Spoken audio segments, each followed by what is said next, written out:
A Walk in Amnesia. That morning, my wife and I said our usual goodbyes. She left her second cup of tea, and she followed me to the front door. She did this every day. She took from my coat a hair which was not there, and she told me to be careful. She always did this. I closed the door, and she went back to her tea. I am a lawyer, and I work very hard. My friend, Dr. Volney, told me not to work so hard. "You'll be ill," he said. "A lot of people who work too hard get very tired, and suddenly they forget who they are. They can't remember anything. It's called amnesia. You need a change and a rest." "But I do rest," I replied. "On Thursday nights my wife and I play a game of cards, and on Sundays she reads me her weekly letter from her mother." That morning, when I was walking to work, I thought about Dr. Volney's words. I was feeling very well and pleased with life. When I woke up, I was on a train and feeling very uncomfortable after a long sleep. I sat back in my seat and I tried to think. After a long time, I said to myself, "I must have a name." I looked in my pockets. No letter, no papers, nothing with my name on. But I found $3,000. I must be someone, I thought. The train was crowded with men who were all very friendly. One of them came and sat next to me. "Hi, my name's R.P. Boulder, Boulder & Son from Missouri. You're going to the meeting in New York, of course. What's your name?" I had to reply to him, so I said quickly, "Edward Pinkhammer, from Cornopolis, Kansas." He was reading a newspaper, but every few minutes he looked up from it to talk to me. I understood from his conversation that he was a druggist, and he thought that I was a druggist too. "Are all these men druggists?" I asked. "Yes, they are," he answered. "Like us, they're all going to the yearly meeting in New York." After a time, he held out his newspaper to me. "Look at that," he said. "Here's another of those men who run away and then say that they have forgotten who they are. A man gets tired of his business and his family, and he wants to have a good time. He goes away somewhere, and when they find him, he says that he doesn't know who he is and that he can't remember anything." I took the paper and read this. Denver, June 12th. Elwyn C. Belford, an important lawyer in the town, left home 3 days ago and has not come back. Just before he left, he took out a lot of money from his bank. Nobody has seen him since that day. He is a quiet man who enjoys his work and is happily married. But Mr. Belford works very hard, and it is possible that he has amnesia. "But sometimes people do forget who they are, Mr. Boulder," I said. "Oh, come on," Mr. Boulder answered. "It's not true, you know. These men just want something more exciting in their lives. Another woman, perhaps. Something different." We arrived in New York at about 10 o'clock at night. I took a taxi to a hotel, and I wrote the name Edward Pinkhammer in the hotel book. Suddenly, I felt wild and happy. I was free. A man without a name can do anything. The young man behind the desk at the hotel looked at me a little strangely. I had no suitcase. "I'm here for the druggists' meeting," I said. My suitcase is lost." I took out some money and gave it to him. The next day I bought a suitcase and some clothes, and I began to live the life of Edward Pinkhammer. I didn't try to remember who or what I was. The next few days in Manhattan were wonderful. The theatres, the gardens, the music, the restaurants, the nightlife, the beautiful girls. And during this time, I learned something very important. If you want to be happy, you must be free. Sometimes I went to quiet, expensive restaurants with soft music. Sometimes I went on the river in boats full of noisy young men and their girlfriends. And then there was Broadway with its theatres and bright lights. One afternoon, I was going back into my hotel when a fat man came and stood in front of me. "Hello, Belford," he cried loudly. "What are you doing in New York? Is Mrs. B with you?" "I'm sorry, but you're making a mistake, sir," I said coldly. "My name is Pinkhammer. Please excuse me." The man moved away in surprise, and I walked over to the desk. Behind me, the man said something about a telephone.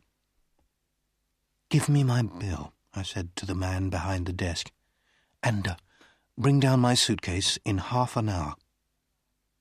That afternoon, I moved to a quiet little hotel on Fifth Avenue. One afternoon, in one of my favourite restaurants on Broadway, I was going to my table when somebody pulled my arm. "Mr. Belford!" a sweet voice cried. I turned quickly and saw a woman who was sitting alone. She was about 30, and she had very beautiful eyes. "How can you walk past me like that?" she said. "Didn't you know me?" I sat down at her table. Her hair was a beautiful red-gold colour. "Are you sure you know me?" I asked. "No," she smiled. "I never really knew you." "Well, my name is Edward Pinkhammer," I said, "and I'm from Kansas." "So you haven't brought Mrs. Belford with you, then?" she said, and she laughed. "You haven't changed much in 15 years, Elwyn." Her wonderful eyes looked carefully at my face. "No," she said quietly. "You haven't forgotten. I told you that you could never forget." "I'm sorry," I answered, "but that's the trouble. I have forgotten. I've forgotten everything." She laughed. "Did you know that I married 6 months after you did? It was in all the newspapers." She was silent for a minute. Then she looked up at me again. "Tell me one thing, Elwyn," she said softly. "Since that night, 15 years ago, can you touch, smell, or look at white roses and not think of me?" "I can only say that I don't remember any of this," I said carefully. "I'm very sorry." I tried to look away from her. She smiled and stood up to leave. Then she held out her hand to me, and I took it for a second. "Oh, yes, you remember," she said, with a sweet, unhappy smile. "Goodbye, Elwyn Belford." That night I went to the theatre, and when I returned to my hotel, a quiet man in dark clothes was waiting for me.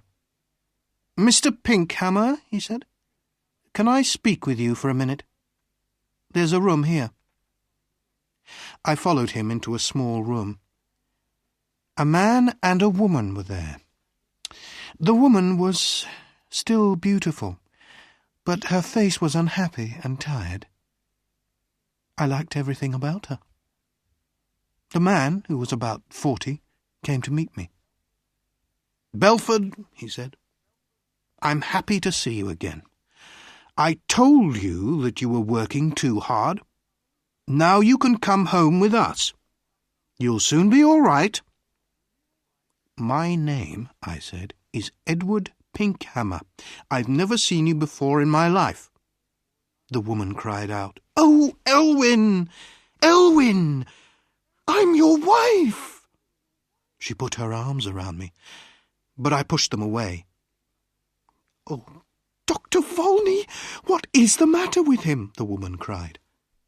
"Go to your room," the doctor said to her. "You'll soon be well again." The woman left, and so did the man in the dark clothes. The man, who was a doctor, turned to me and said quietly, "Listen, your name is not Edward Pinkhammer." "I know that," I replied, "but a man must have a name." "Why not Pinkhammer?" "Your name," the doctor said, "is Elwyn Belford. You are one of the best lawyers in Denver, and that woman is your wife." "She's a very fine woman," I said, after a minute. "I love the colour of her hair." "She's a very good wife," the doctor replied. "When you left 2 weeks ago, she was very unhappy. Then we had a telephone call from a man who saw you in a hotel here." "I think I remember him," I said. "He called me Belford. Excuse me, but who are you?" "I'm Bobby Volney. I've been your friend for 20 years and your doctor for 15 years. Elwyn, try to remember." "You say you're a doctor," I said. "How can I get better? Does amnesia go slowly or suddenly?" "Sometimes slowly, sometimes suddenly." "Will you help me, Dr. Volney?" I asked. "Old friend," he said, "I'll do everything possible." "Very well. And if you're my doctor, you can't tell anybody what I say?" "Of course not," Dr. Volney answered. I stood up. There were some white roses on the table. I went over to the table, picked up the roses, and threw them far out of the window. Then I sat down again. "I think it will be best, Bobby," I said, "to get better suddenly. I'm a little tired of it all now. Go and bring my wife Marion in now." "But, oh, Doctor," I said with a happy smile. "Oh, my good old friend. It was wonderful."